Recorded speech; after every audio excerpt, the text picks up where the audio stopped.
Welcome to Globus Books virtual living room. And we are about to start our show today. We are going to be presenting Polina Barskova's new book, Air Raid, in conversation with Valzhyna Mort and Matvei Yankelevich. Polina Barskova is a poet and a scholar, author of 12 collections of poems and 2 books of prose in Russian.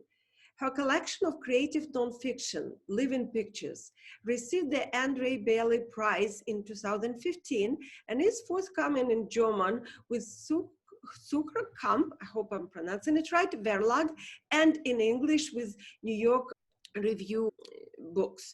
She edited the Leningrad Siege poetry anthology written in the dark with Ugly Duckling Press and has 3 collections of poetry published in English translation: This Lamentable City, The Zoo in Winter, and Relocations. Polina has taught at Hampshire College, Amherst College, and Smith College.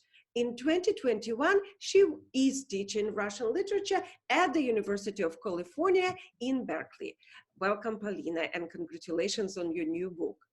Valzhyna Mort was born in Minsk, Belarus. She is the author of Factory of Tears, Collected Body, both from Copper Canyon Press, and Music for the Dead and Resurrected. And we did present Valzhyna's book here. We did an interview a while ago, as well as we had an interview with Polina as well. Valzhyna is the recipient of the NEA Translation Grant, fellowships from the Lannan Foundation, and the Amy Campbell Fund from the Berkshire Taconic Community Foundation, the 2010 Bass Hawking Prize from the Poetry Foundation, and 2018 Gulf Coast Prize in Translation.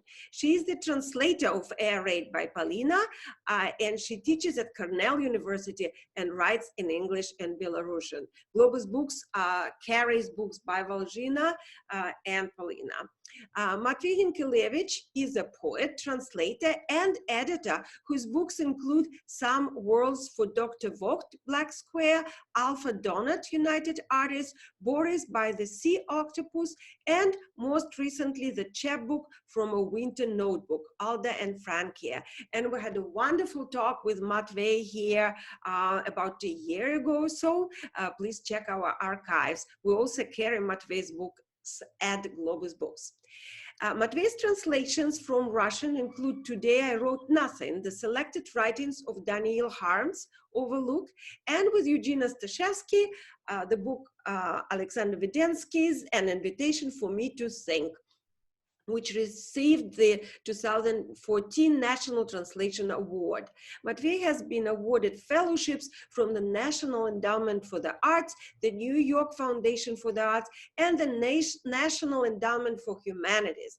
In the 1990s, he co-founded Ugly Duckling Press, where he edited, designed, and produced a variety of books, chapbooks, periodicals, and broadsides, beautiful books that we also carry at Globus Books, co-edited 6x6 magazine, and curated the Eastern European Poets series. He teaches translation and book arts at Columbia University School of the Arts. And very briefly about Globus Books, that I don't manage anymore, but I run and produce this channel. Globus Books is an independent bookstore serving San Francisco since 1971. It offers a wide reading stock of books on all things Russia and more. Books are in English and in Russian. So please check our website and visit us if you are in San Francisco. I'm Zarina Zabriskie, and I am going to be the audience today. Looking forward to hear the reading. And over to Matvei. Hello, thank you, Zarina, and it's a pleasure to be here with Polina and Valzhyna. So I prepared a short introduction to the book, after which Polina and Valzhyna will be reading from the book, and we'll be interspersing the readings with some conversations, some questions, conversations about the translation, and so forth. So the book is called Air Raid, and I will share my screen to show you the cover. I was looking for some of our inspirations for the cover, but I haven't found that file. But this is what the cover looks like now, designed by designed by Vladimir Zimakov, an artist currently based in Boston, who's done incredible work with Gogol and Melville and so forth. He did this cover for us based on some postcards that Polina had gathered from the time of the Leningrad Siege. In part, that's where those air raid kind of searchlights come from. And then we'll talk maybe more about the image of the shells at some point. But let me go ahead and introduce the book a little bit.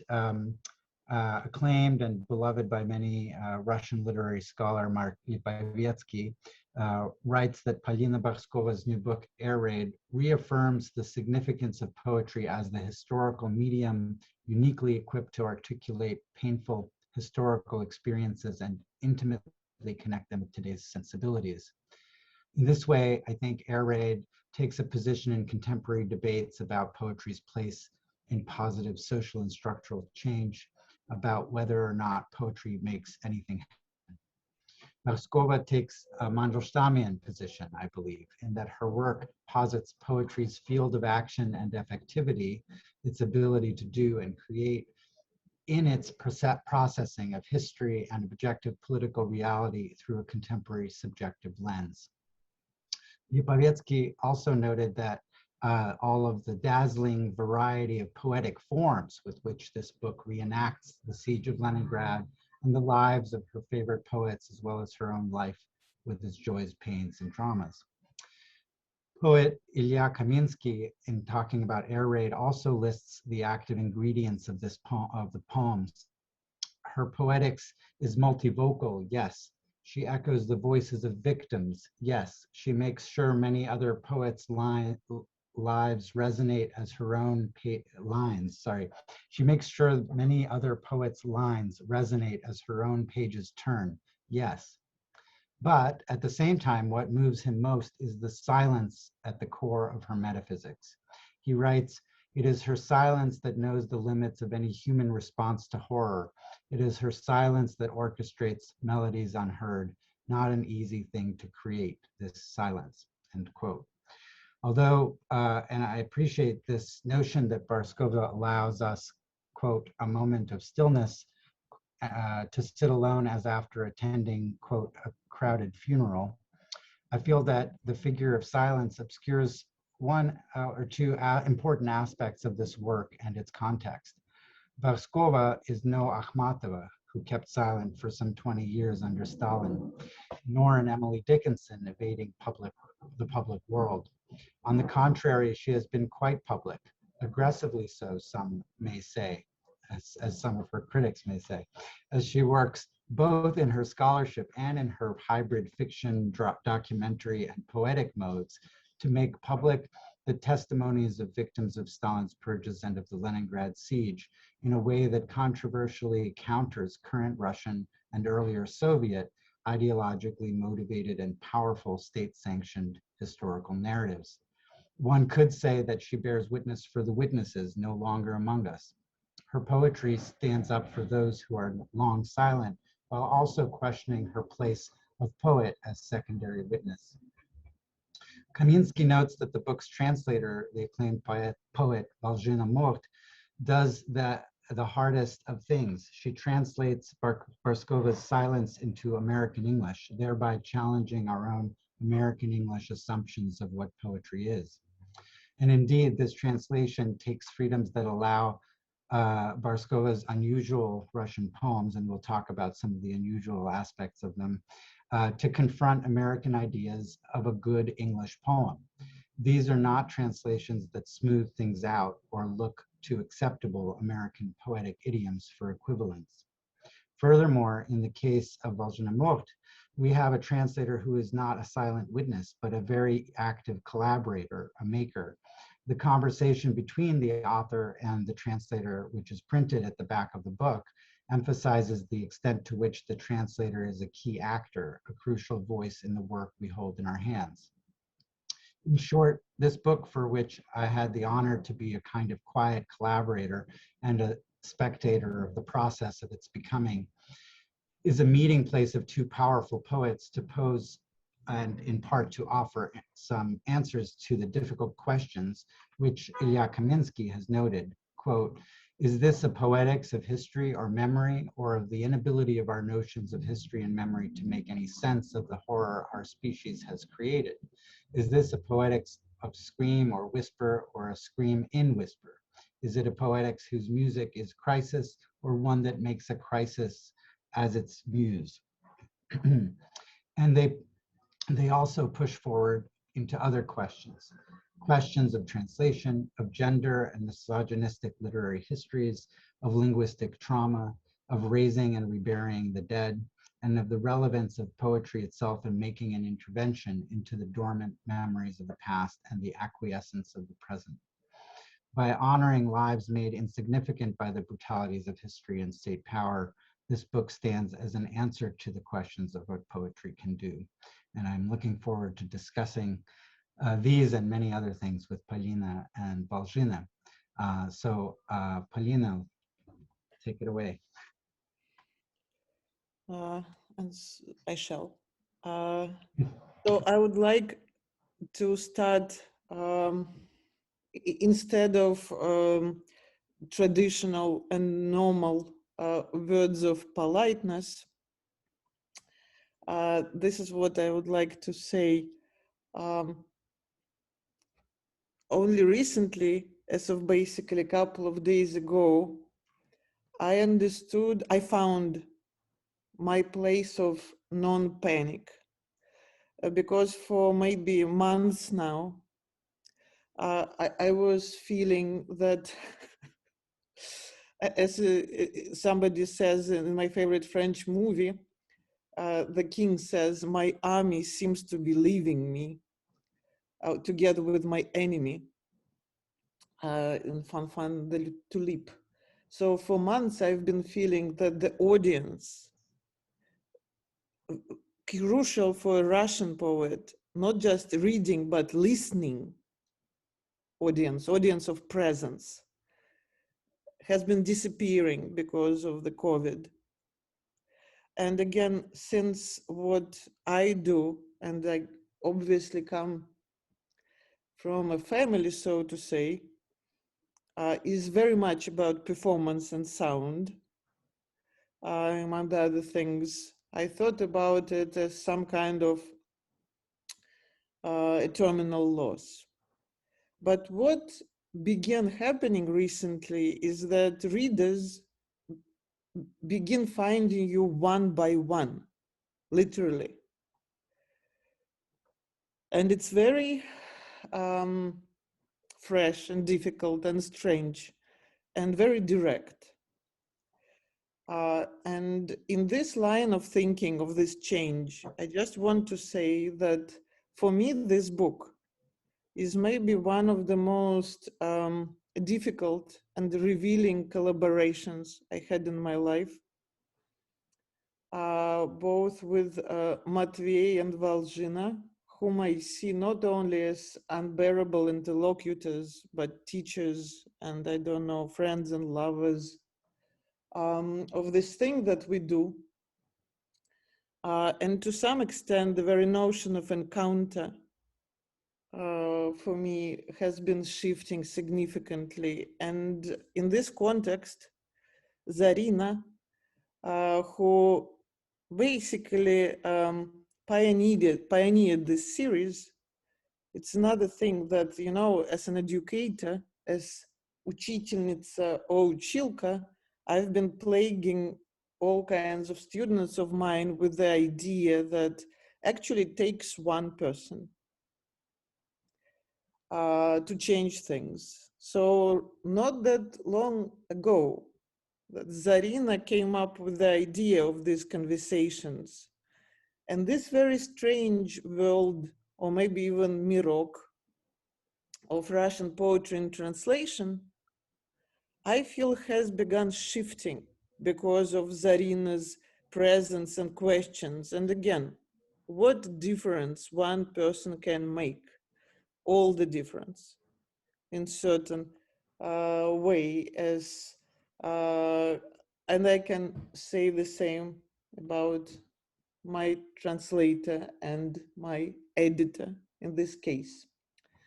So this is firstly. Secondly, there is an interesting notion of how you create a book after 37 years of writing, because this is the period to some extent of the collecteds. How do you collect? In general, my favorite personal usage of this verb in English is from The Tempest by Shakespeare, where the daughter of magician says to magician, "You know how to collect me." To collect a book, to create a statement, a figure, a body, that very red corpus, it's an excruciating task of elimination. But also I think elimination is one of the most creative tasks out there. So, and we talked, and I talked endlessly to Valzhyna, and then we would bring these questions to Matvei. But to some extent, this task of choosing was mostly on me in this case, I feel. And I think this was the principle. Air raid, воздушная тревога, is the idea that has been relevant to what I do for some time. And what I'm trying to say through these poems is that, yes, it's a very specific technical term, term of war. This is what happens in the city that is being bombed and shelled. But for me, it's also this sensation that we live with today. For me, this is a term of connection, connecting our present with our past. Present of writing these poems, and the past that most of these poems are trying to explore or to deliver. Most of these poems are pre-COVID, but in some kind of perfect and horrific way. I think this is also a book about the last 2 years when тревога has become one of the organizing principles of everything. And in many conversations, again, one-on-one conversations with creators that I've been having recently, this question, how can we connect our obsession, our fetish of history, of studying the past with us today, с нами сегодняшними? I think maybe this was the most important organizing principle of how we put these texts together. Not only about us, poets, translators, editors, as scholars of history, but also as subjects of history in various ways. Yeah. So maybe this is the moment where I'll present the first poem, and then we'll take it from there. Perhaps I could say before you read a few words about that idea of being alarmed by the raid, and when I got all the books by Polina, ordered them and was reading them in Russian, and also was drawn to poems that would make me most alarmed in a way. In fact, more alarmed than the state of being already quite alarmed during these years of translating her. I remember the first time that I read Polina's poetry. Ilya Kaminsky, a mutual friend, handed me her book, and we stood on a street in Chicago. And I looked at the poems and I felt alarmed. And I remember the first thought that I verbalized to myself in my mind.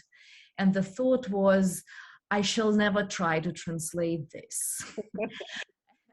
And I thought that because at the time I read a lot of poetry with a translator's gaze, thinking that everything is a material for me, not only as a reader, but also as a translator. So everything is potentially something to translate.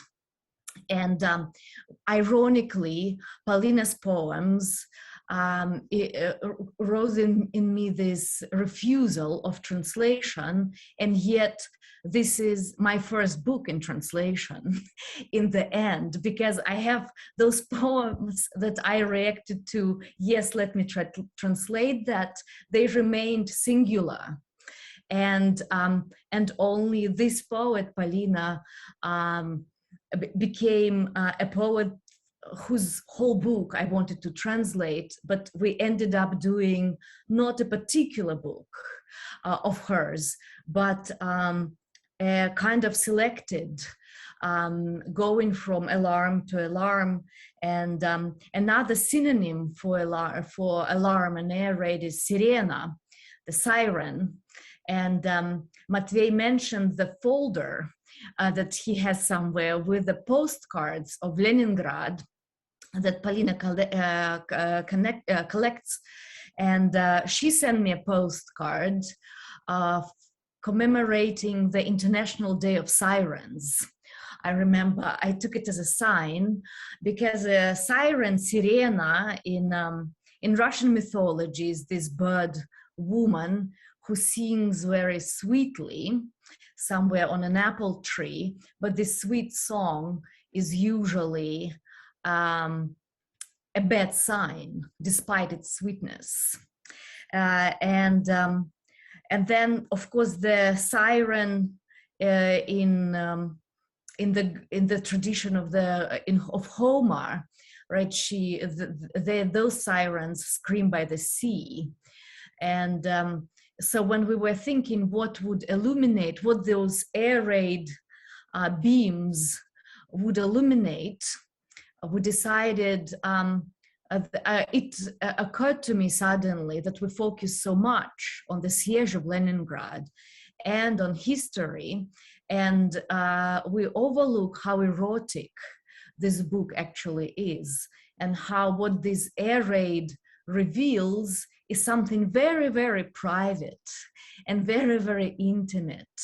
And so those seashells that we have on the cover, they're erotic, but at the same time, they symbolize the sea, St. Petersburg, the city on the water. And they're also, this is also a book about listening. And so we put that seashell to the ear and listen to something very distant that is no longer there at all. And yet it's inside this seashell. And then, of course, we blow into seashell to sound the alarm.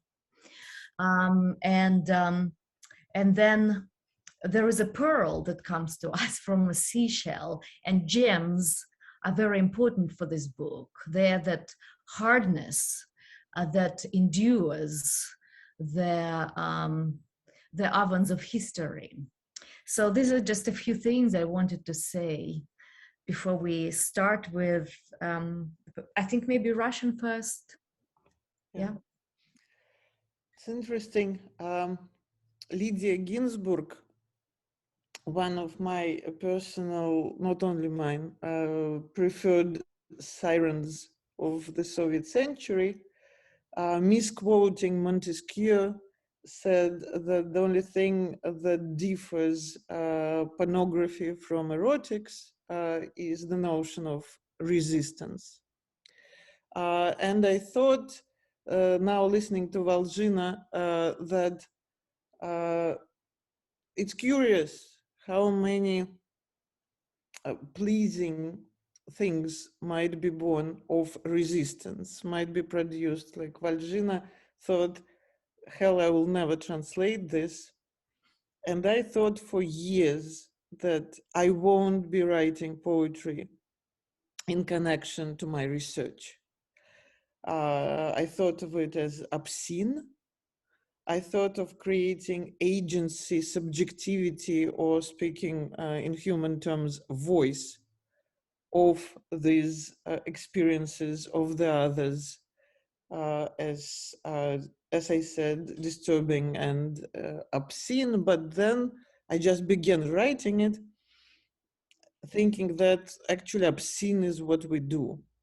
So the poem that I'll read now, called Taxi, it's one of the last of the texts in the rather voluminous series that I wrote in connection to what happened in Leningrad in winter 1941-1942.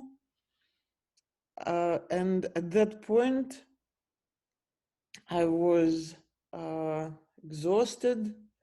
I exhausted myself in this topic. I was angry at history, at myself in conversation with history. I was exhausted by and frustrated by how much I cannot say. I don't know how much, like observing my language betraying me, cheating on me, with something, with silence, with inability, with impotence. And the thing that I wanted to show in this text was maybe one of the most striking impressions that I had while reading for, 10 years in the archives, the Siege diaries.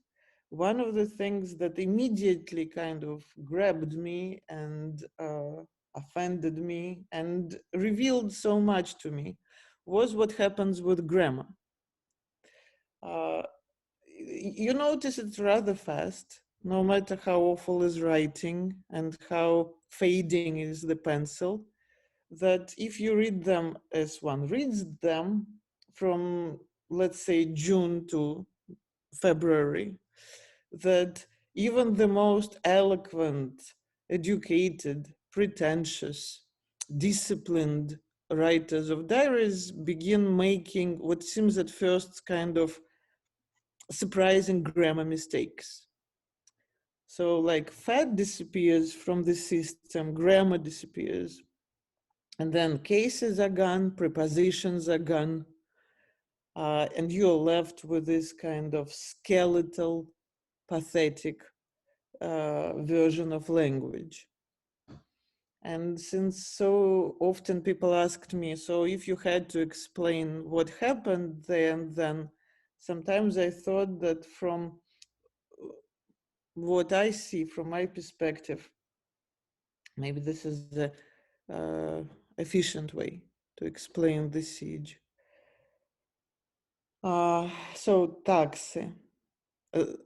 And I think this whole conversation will become absolutely central to the problem whether this text can be written and whether this text can be translated, because I think it's one of our most difficult challenges and one of Valzhyna's most brave battles. Таксы. У профессора Д. было 2 сыновей, нестерпимо серебряных синих кровей. Когда в Ленинбург подступила зима, провожать их профессор надумал сама. Тот, кто старше, был в битву направлен легко. Уж на завтра им всем совершенно легко.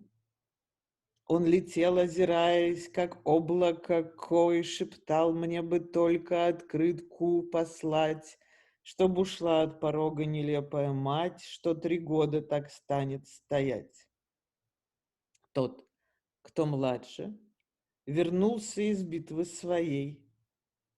«Все же есть у меня еще чуть сыновей», — так воскликнул профессор и стал языком его лоб обнимать, звать его дураком. «Ты так долго ходил, мой, единственный мой. А идти-то всего-то ты должен домой. Дом разрушен, распался, но это ничто. Ты уже не узнаешь про то? Сын последний не мертвый лежал, не живой.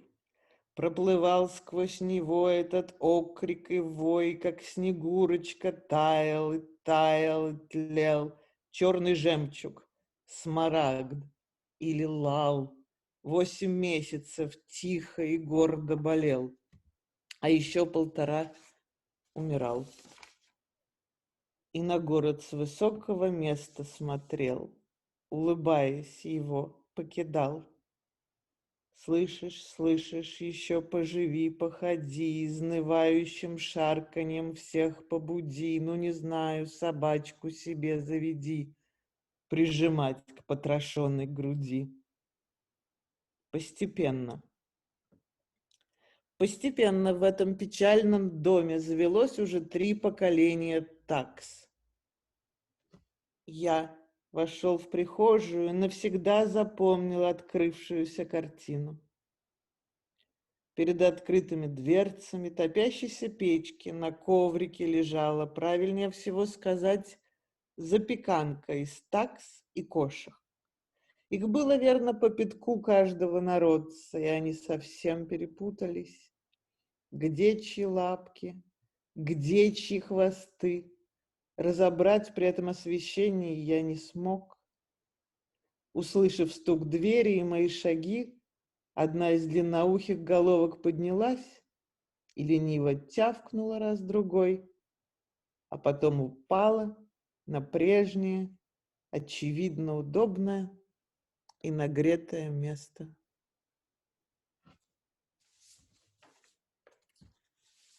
When Polina told me that she wants to open our reading with this particular poem, I thought, aha, she really wants to expose me as a total failure. That's her plan. Dashhounds. Even when you receive your book, and the book is bilingual, so you will see the Russian on the left and the English on the right. You will see that I have completely different stanzas. The poem looks differently. Professor D has 2 sons of such blue blood that the blood is silver. Winter in Leningrad, time to address the burning question of wars. With a mouth on their brows, Professor D stamps her sons to the borders of Leningrad. The eldest has a blast, but the next day, light relieved, he floats, cloud-like and cans. I just need to mail home a card. Otherwise, my silly father-mother would wait forever by the door. The youngest returns, brave Leningrad. Brrr. I do have a little bit of sons after all. Professor fusses around him with her loving tongue. Silly child, my one and only and gone so long. Go home now, our home is gone. Yes, our home is gone, go home. Her son, no more dead than no more alive, receives her howl into his human mold. A snow maiden, he melts and molders, ruby, black pearl, beryl. He's sick for 8 quiet, proud months. Then he begins dying for another month and a half. From a high point, he bids Leningrad a farewell. Listen, listen, live, trot a bit longer. Keep neighbors awake with your sad shuffle. What else? Ah, there, maybe get yourself a dog. Press it grrr, to your disemboweled chest. Eventually, 3 generations of Dashhunds lived in that sad house. I would never forget what I saw when I entered the hallway. In front of a hot Russian stove on a rug lay, let me call it, a casserole of Dachshunds and cats. There must have been about 5 of each kind, and they were completely tangled. In that bad light, I couldn't tell between all the legs and tails. Upon hearing my steps and a knock on the door, one long-eared head rose above the others, gave a lazy yap, and fell back to her spot that must have been cozy and warm. David, there's this poem and its translation we could talk about for the rest of our time here. But maybe, and because, you know, we have the privilege of having the text in front of us and not everybody does, it's a little hard to go into details, but I'm curious how what's signaled in the beginning of the poem when the professor goes to, in the Russian version, the professor goes to bid farewell to her sons, and there's a kind of already confusion of gender. Провожать как профессор, провожать их профессор надумал сама. And the idea of professor being, of course, just a male noun, you can just sort of skip over that. But then the sama points to the feminine gender. So, and I'm just curious about how that little surprise works and what it sets up about the poem and whether that had something to do with the translation.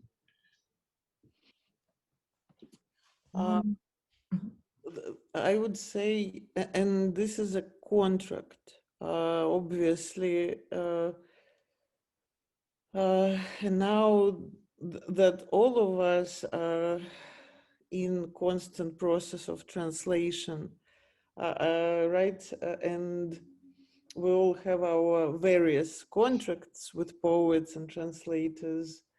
One of the main moments of understanding for me was when I understood that Valzhyna actually can do it and will do it, was her notion that the book will be sounded, which is absolutely crucial for me, and the book will be irregular, which is crucial for me.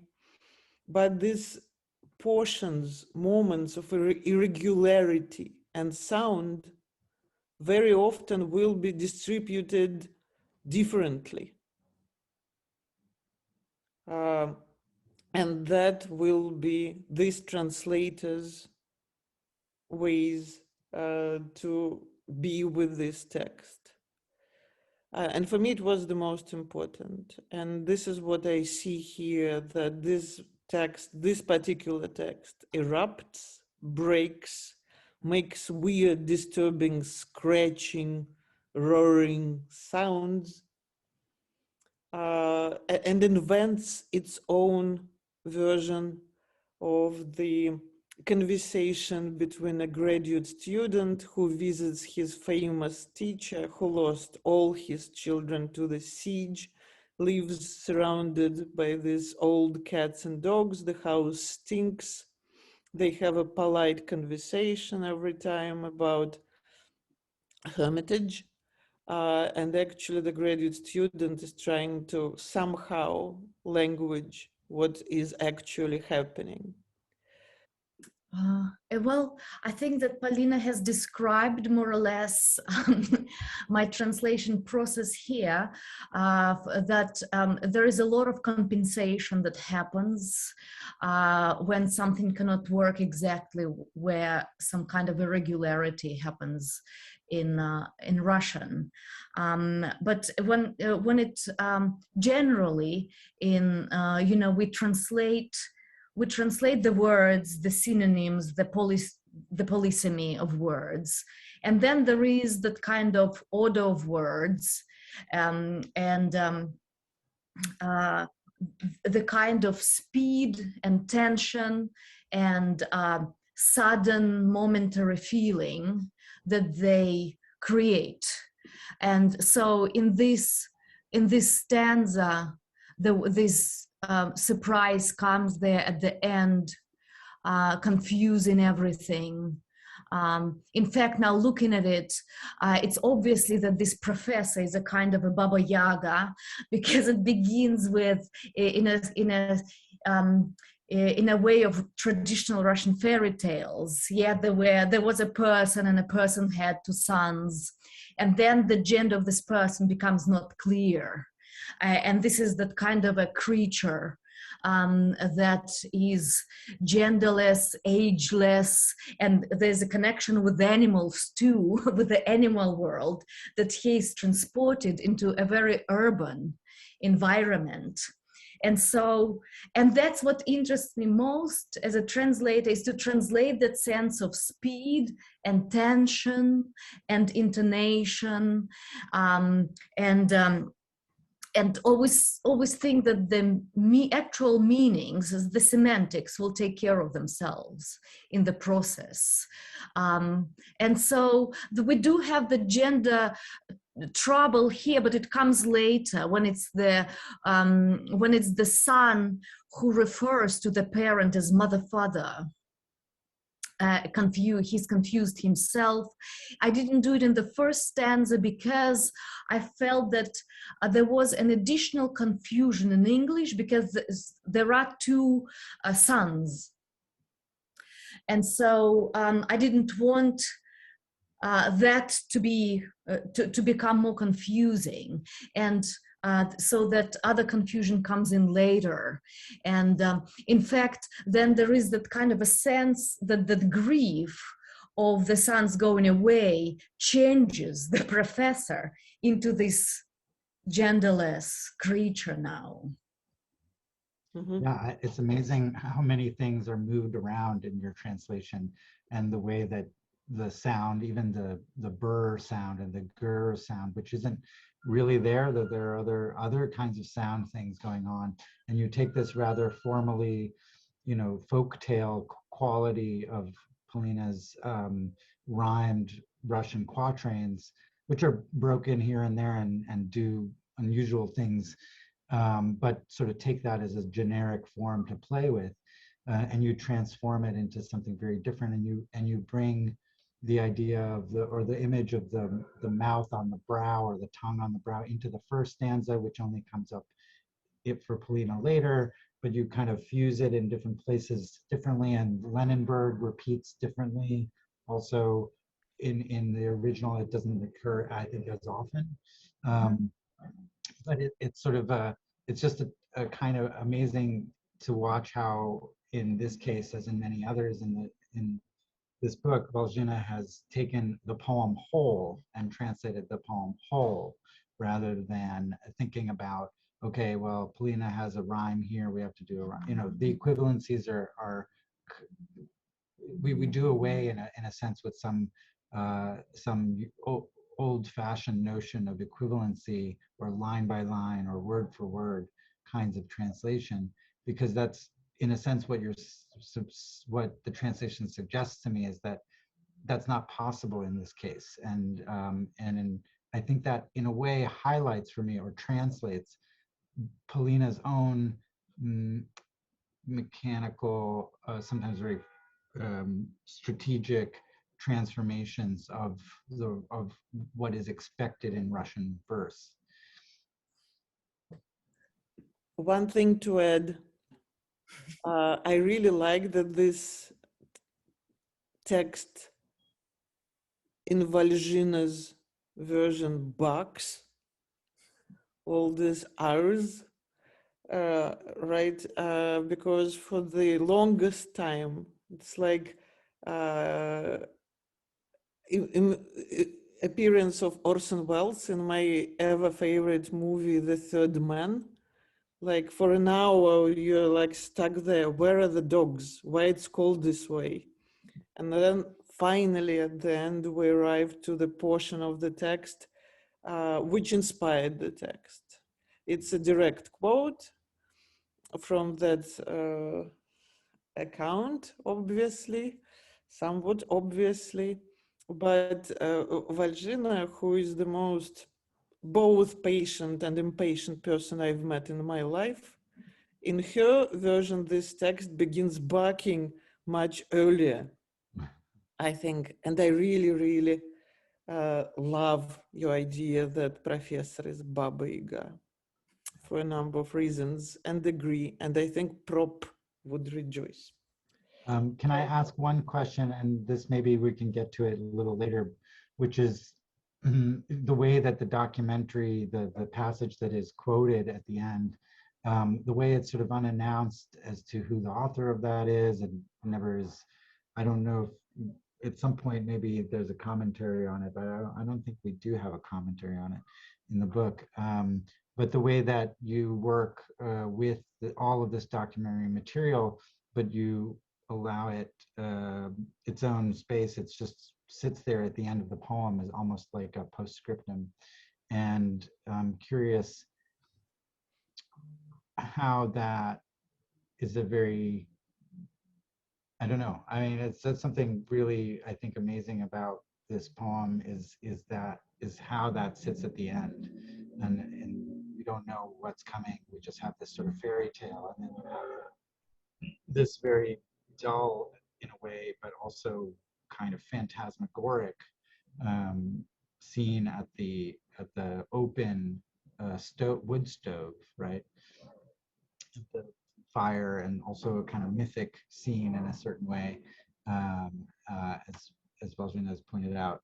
But we don't know who's speaking. We don't know. We imagine this is the same house, the professor's house, but we don't have any sense of who's speaking. So that I is in some way this interloper, right, who is also the author. And I'm maybe we can talk more about these documentary modes as we go further into our conversation.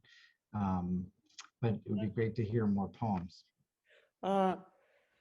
Yeah, it's obviously, again, why I'm saying obviously, it's an underlying device. I violate existing texts, I collage, and I, in, let's say, Kurt Schwittersian version, I put all these pieces together in order to create what sometimes feels like perfect chaos. And of course, I violate copyright. Being myself, also being Russian, and being a poet, all my identities call me to violate it, I'm afraid, and to steal. So the next poem is called Knishkis с картинками. It begins with this stolen element, which I'll explain in a second. It's dedicated to Matvei. And when I said at the beginning that actually these encounters, for me, they are also this never-ending method of stealth. And when I'm putting my syllabi for all the million institutions where I taught by now, so you immediately tell your students that if you plagiarize, you will be declared a persona non grata and all that. But every time I think with certain, surprise and trepidation, but this is my main authorial method. Isn't that ironic? And Matvei's work, mostly on harms, has been for me this total provocation. Because one thing I know, my whole body knows, my hair knows, my hands know, that harms cannot be translated. It's a system that is totally connected to Leningrad, to particular street or streets or intersection, to particular, I don't know, trees and women.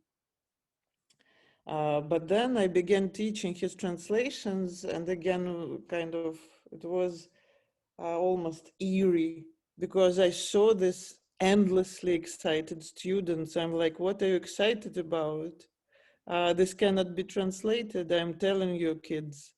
And they're like, well, we're excited. I'm like, well, I am confused. So the first line of this text has been stolen from something kind of amazing. It was taken from, I think, newspaper published by the train agency, as kind of that they give you when you travel from Moscow to Petersburg. Специальная газетка, которую кладут в ночном поезде. And who knows who works for these newspapers, but this particular person decided to write about Abariu poets. Maybe it was one of us secretly trying to make some dollar here and there. So, and the title was «Они пытали их обоих». And the poem is, has many untranslatable words in it, which are names of the poets of Leningrad avant-garde / underground, most of whom were murdered. Those of whom who survived, as is said in The Treasure Island, те из вас, кто останется в живых, позавидуют мертвым, as my favorite literary character John Silver says. But these are people who I think are the most, not only important, but productive and active and present authors of Russian literature today. So I just decided to say hello to them, to caress them again. Книжки с картинками. Они пытали их обоих. Они пытали их обоих. Какого цвета на обоях они оставили следы? Конечно, только золотые, конечно, только голубые, горение слюны слюды. Смотришь на дивные оттенки. Они остались на застенке. Сюда идем мы как в музей. Что видим мы в музее этом? Вот видим. Стрекозиным летом блуждает череда друзей. Хармс сторонится, Шварц хохочет, Олейников его не хочет. Знать он лежать у речки хочет и жабу палочкой крушить. Их путь еще не кончен, начат, и все они уже дозначат поэзию и крутят нить. Сквозь стрекозу, сквозь паутину смотрю на жаркую картину и вижу их живыми не. Один во льду, другой на дыбе. Введенский плавает на рыбе, мерцает Вагинов на дне. Children's literature. Both were tortured. What color traces did they leave on their wallpaper? I bet you golden, I bet you blue, burns of crystal, drool.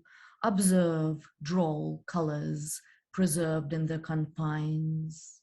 We come here to a museum. What do we see in this museum?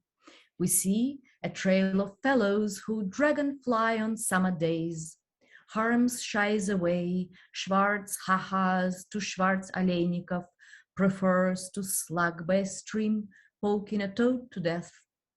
Their journey has just begun, not ended.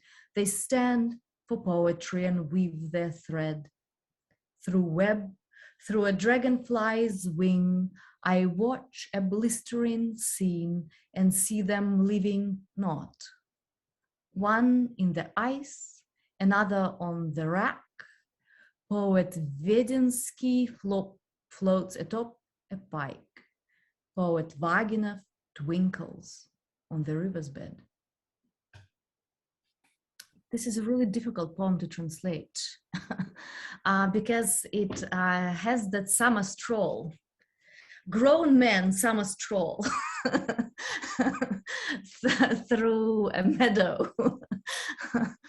But I would say that this is the one of the few poems, Valzhyna, that you translate in a more line-to-line sort of way. And actually, a lot of the children's literature, kind of the strut that you're talking about comes through similarly. I really love what you did with I bet you gold and I bet you blue, because this part of Polina's poem calls back to Marshak and the children's writers kind of team with Harms and Aleynikov and so forth, that would have these kinds of repetitions and these sort of games in the poems, guessing games and so forth. And I think this image of Vidensky on a fish at the end is really curious. And when you translated it to pike, it brought out all kinds of allusions that are maybe buried in Polina's poem a little bit further, but in your translation, they bring out the allusion to Shuchya, to the pikes, the trial of no, but also to the Basny, to the fables of Krylov, where the pike is on trial, right? Yep. And it also reminded me of this, well, I won't go into it, but there's other Soviet poets that work with the image of the fish as a kind of going underground or being silent.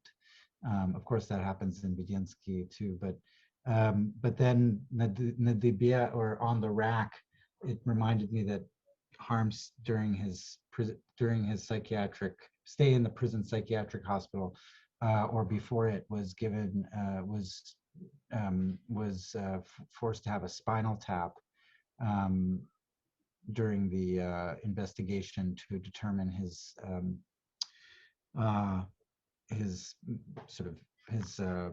whether or not he should be sent to the camps or put into the psychiatric ward. And that's just before the Leningrad Siege, so summer of 1941. So being placed on the rack is like actually quite not only metaphoric in some of these cases. Yeah, I'm afraid I have so much to say about the previous poem and this poem. I worry that we will, at some point, I thought that we could turn the whole event into the event of one poem.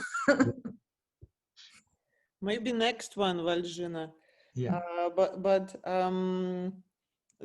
at the moment, let's stay with the idea of the nice Sunday afternoon conversation genre. But what Matvei just said, that is the problem of this text. This is the zagadka of this text, that it narrates what happened to our most prided poetry Pleiad in the form that they're famous for, which is supposed to be this total painful, offensive contradiction. Also, as almost in every case of my recent poetry, it has документальные источники, This is the moment from the записные книжки notebooks of Schwartz, when the whole group went had a walk, had a summer journey to the dacha of the only Soviet success, among them being Veniamin Kaverin, hoping to ask him for some vodka money. Right, so slight fleur of disappointment. Kaverin didn't give them vodka money at that time, so they all left несолоно хлебавши, and Schwartz describes this melancholical way to Kaverin and from Kaverin, which in terms of repetition, you're absolutely right. 44 веселых чижа. So let's move to the next poem, which I suspect is Valzhyna's favorite, judging from how many times she managed to mention it and insisted on totally retranslating it. In general, I have to say to our любезный слушатель, гость, читатель, to our enlightened reader, that I never experienced such a fierce operation of translation as it happened with Valzhyna, and especially I would say with Valzhyna in relationship to this text, which is dedicated to a completely unknown character, Zinaida Tse. It's a cycle of poems. It can be called novella or poema or whatever one chooses to call it. Musical. A musical, great. Operetta, right? Since we also discussed the genre of the siege operetta, vaudeville. So at some point, working in the public library of Petersburg, trying to unearth everything connected to the problem of reading during the siege, which was one of the subjects of my American monograph, I found astounding documents connected to the workers of the library trying to go to the houses of the famous book collectors in the city and to check what is happening with the famous book collections. It's like it's a очевидный сюжет для небольшого романа. Who knows what might happen in the future. At this point, it became this strange cycle. These were милицейские отчеты, the police reports. And one of them was a particular report of the group of the policemen, милиционер, as Prigov would say, and couple of neighbors and couple of librarians entering this apartment of the infamous and famous book collector, and they find the room empty, though his widow should be there. So the poem narrates emptiness, absence in the room, but also, and it's very much connected to some degree to a previous conversation, because sometimes I began feeling that my whole research and my whole drive is about those murdered glitterati, kind of the huge figures like, again, Harms and Vidensky and Gore. But actually, since we have no idea how many people died during the siege, we have this striking bracket of maybe 600,000, as it was pronounced during the Nuremberg trial. Now, historians give twice that. So most of them are anonymous. Most of them are not people who are able to describe the dyba. And at some point, something caught me in this, and I began writing about this widow of the collector. I found all I could have found about her. All I could have found about her was actually a merciless review by Mikhail Kuzmin of her attempt to translate French symbolists. So Kuzmin was, we can imagine for what reasons, in a very bad mood one morning at the beginning of the century, and he just kind of, he turned her to ashes in her review. It's also, as many of my texts, even as my recent animated film, it's about translation. In brackets, I basically do not translate. I serve my translators. So I will read two fragments from this text about Зинаида Ц. Куда ушла Зинаида Ц? Вся вышла, вытекла вонючая темнота в яйце любителя блеска, нечисти, похабников и бирже. Вытекла вся из квартиры, из комнаты в доме на этаже. Сотрудники библиотеки и участковой составили акт о том, что по вскрытии комнаты 2 висячих и 1 французский замок, не посещавшийся покойной с января, в ней обнаружено. Почему же покойная перестала посещать комнату? Уж не разлюбила ли она все эти хорошие полезные вещи?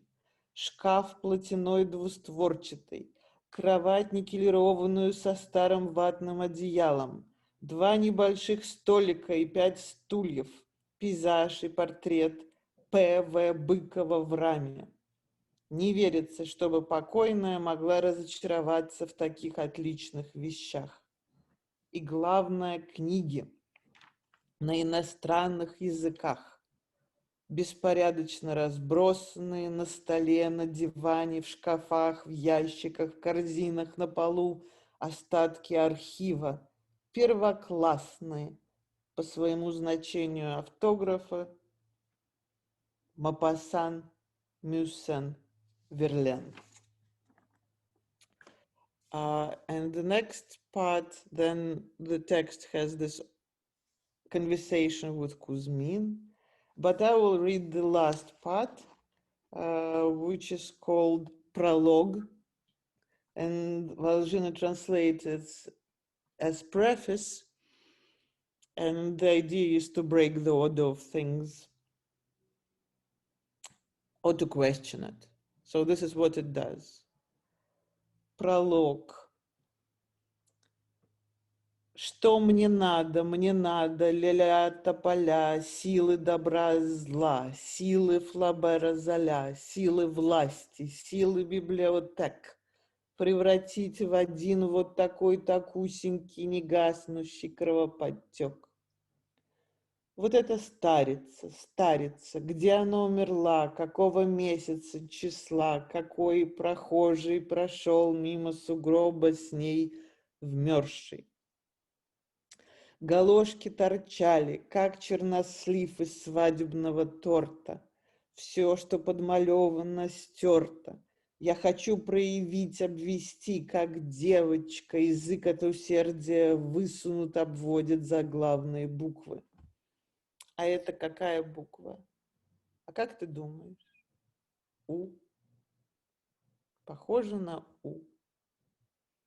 Зинаида Быкова ложится в снег, как Верлен в траву на окраине Лондона. Будь что будет, а я еще поживу. So, Valzhyna, why you have such a close relationship with Zinaida Ц? On the first reading of this operetta, And by the way, all poems in the book, when we say that they're polyvocal, it's not that there are just a lot of voices of different writers, but there are a lot of musical genres that happen in the book. And one could sing the book, and I sang it many times, tipsy and not. And there are a whole variety of genres in which you could sing it. You could sing it as opera, you could sing some pieces as operetta, other things can be rapped, other things are kind of romances. So there are all kinds of musical genres here. And in this operetta, when I read it first, of course, by the laws of the genre, I saw Zinaida as a comical character.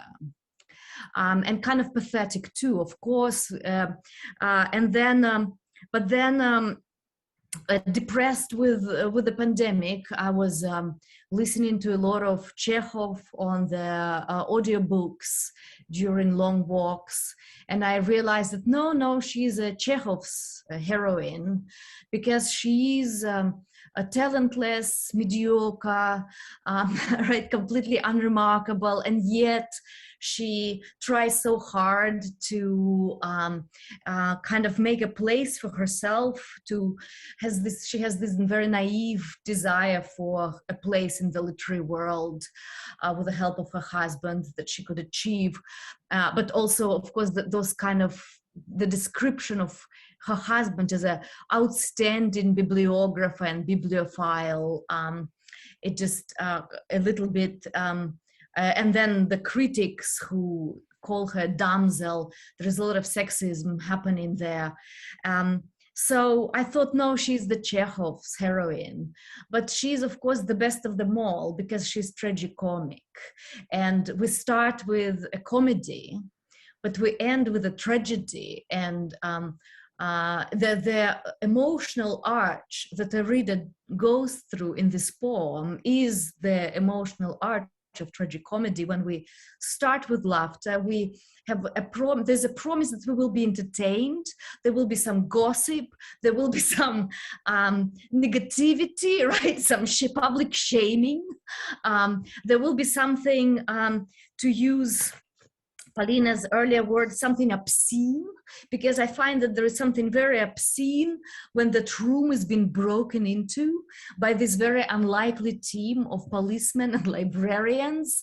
And so this team of two people from these two different worlds, both of them are against her, and they all go through her private things. There is something really obscene about that exposure that happens. And so there's all kinds of promise there, but in the end, we're left with a great tragedy. And at the end, I feel ashamed for laughing in the beginning. In the end, I feel ashamed that I saw Zinaida as somebody who would entertain me a little bit with some gossip, because her death, which just goes into nothing. We don't know nothing about her, and only Polina imagines her frozen into this snow pile. Her death turns everything upside down. And then all that is left of her truly are the mistakes she made in translation, for which she was then, you say, turned to ashes, I say eaten alive, and all of these metaphors of assault become so unmetaphorical, because we are in St. Petersburg, we are in Leningrad during the siege, and so there is nothing really metaphorical about the fate of Zinaida, and all that is left of her is a mistake. Yeah, and I like the Russian word pomarka, because how it has to do with a mark, right? She made her mark with her pomarka, with her little mistake, and that's in the end it becomes a lot. It becomes enough for this operetta that challenges us. The challenges the way we look at history, the way we look at these forgotten characters, and challenges our idea of entertainment and gossip and criticism, yes, and archives, and entering into all of these lives, which is also what Polina is doing. Yeah, because Polina and I, and Matvei too, he's a part of the team of policemen and librarians. I hope at least we're librarians and not policemen. So we go and enter into these spaces. And so I was joking to Polina that she became my patron saint, that not Saint Jerome, not Polina, but Zinочка. Yeah, Zinочка, yes, that not the proper patron saint of translators, Saint Jerome, but Zinaida, who is a failed translator and known just for her mistake.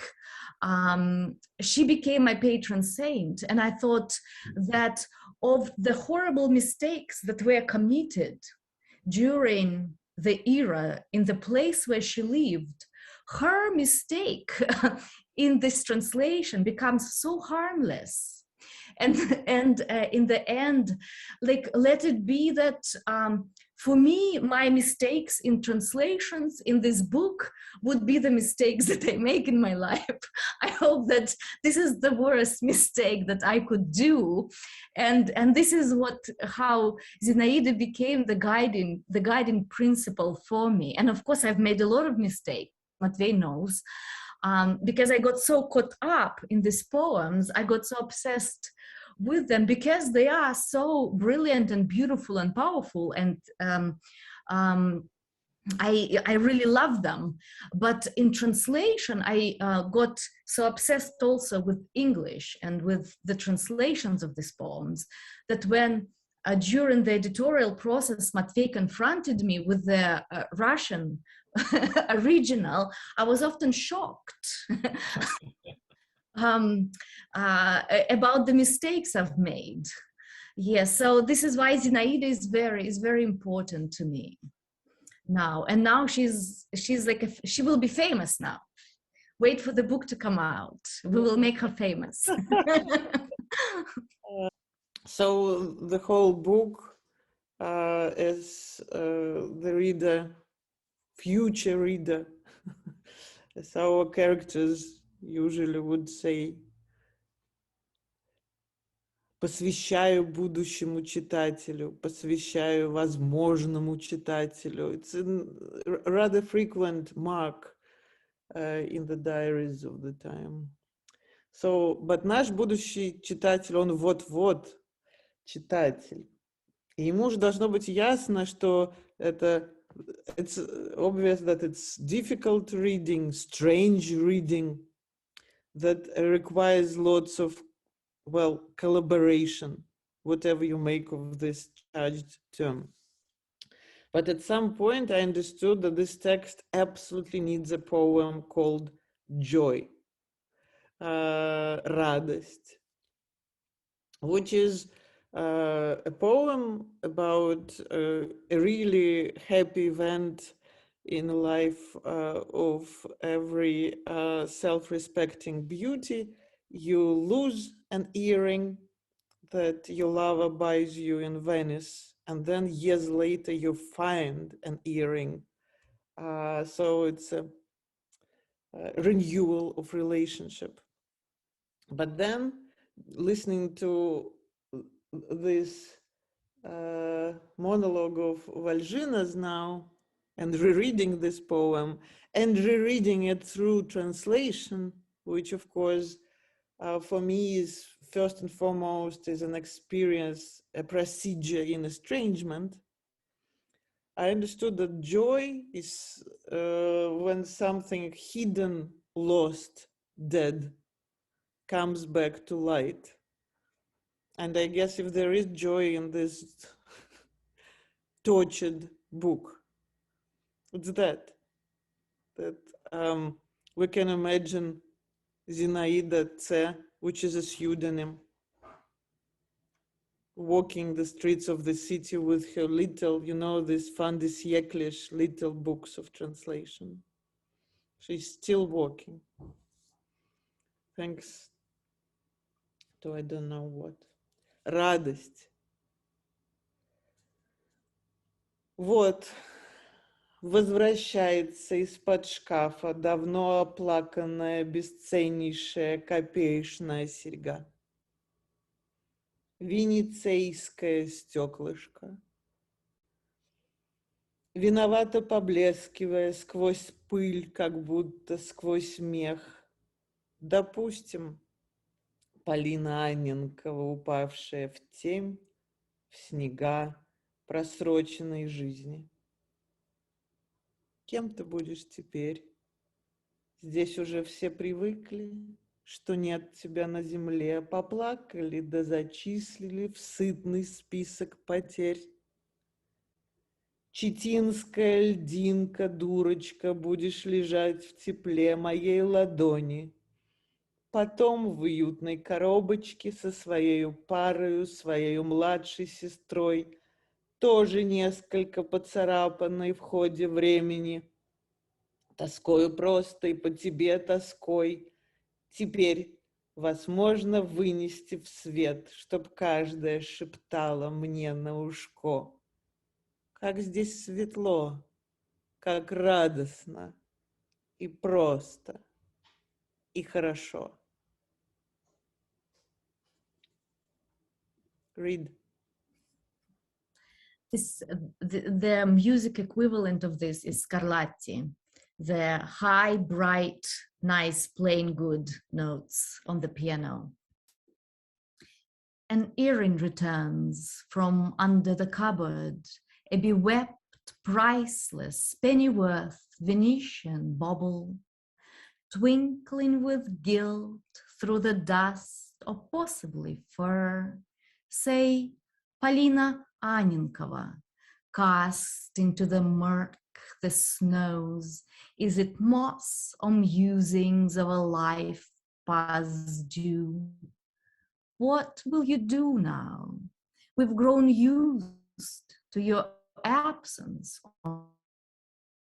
Wailed and listed you among losses, a hearty list, a nice chip in the Decembrist exile, a goofball you will lay in the heat of my palm, then in a cozy box next to your pair, your baby sis, also scratched in the transit of time by plain yearning and yearning for a pair.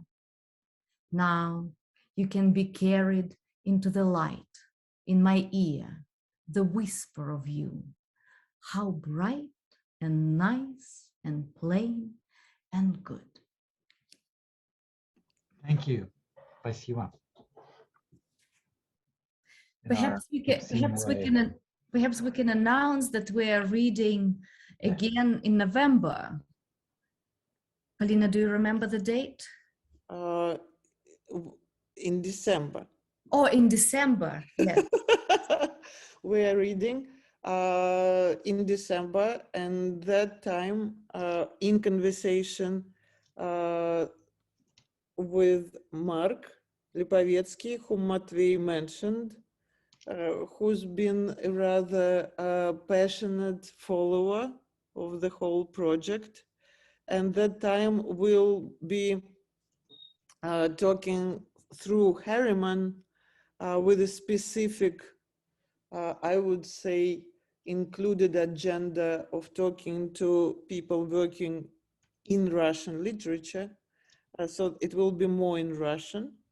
While this, for me, is this kind of last tense, excited moment awaiting for the book to be born, which we hope will happen skoro, skoro, skoro, very soon. And this is, for me, a moment of, like they bless the ship, breaking bottles of alcohol. So this is our moment of blessing. Yeah, I believe that the book, you can order the book on the Ugly Duckling Press website, and also small press distribution and so forth, or ask your local independent bookseller to order it for you. I'm getting a lot of thanks and very interesting, extremely beautiful. Thank you. Lots of or heart signs, blown away.